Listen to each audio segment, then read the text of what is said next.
I heard this a lot over the years. Time heals all wounds. But not always. Definitely not for many of us, including me.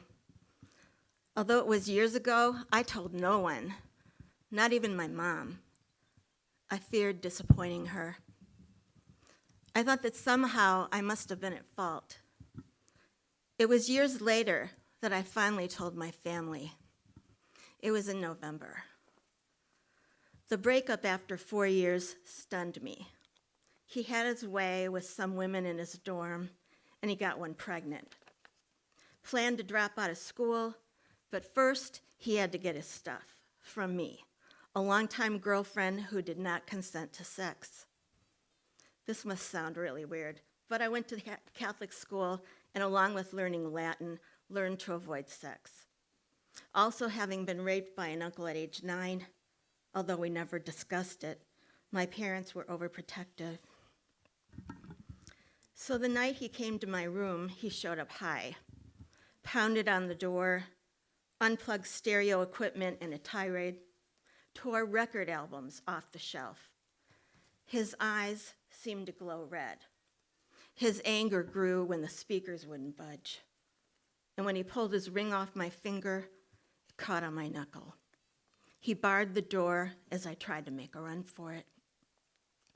I recall being thrown onto my bed, his nails like talons, as he tried to rip off my clothes. I tried to fight him, but became a punching bag. Blacked out. Next morning, I woke on the ground. Dead leaves tangled in my hair, blood stuck to my arms. I was cold. Noticed my shirt was ripped.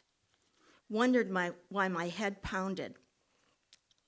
Back in my room, I saw red marks around my neck, bruises and scratch marks on my arms and chest, and an eye swollen almost shut. I called my sister, who must have been high. She seemed confused when she asked, "Who is this?" 50 years after the assault, I rose early one morning, one barren morning. Tried to shake off dreams that bruised and bled. I stood alone outside in pre-dawn darkness on the back porch, breathed slowly in, then out, listened for birdsong, for wind scattering dry leaves, for the low hum of trucks on the highway. Instead, heard pounding. Shivers tightened the robe around my neck, like fingers that choked and fists that brought darkness. Day broke to fractured bits. A dorm room in shambles, an eye swollen shut, bruises, torn clothes, brown leaves, scattered. Inside the house, I shut myself in the bathroom, but cold water could not purge the taste of blood. My own fury bubbled up, much too late, demanded an outlet. I stayed home from work, wrote through revenge all day long, tore each page to shreds, watched them burn in the fireplace.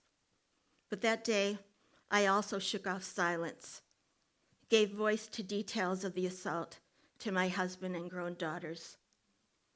At last, unburdened, I rose up. I'm no longer scattered.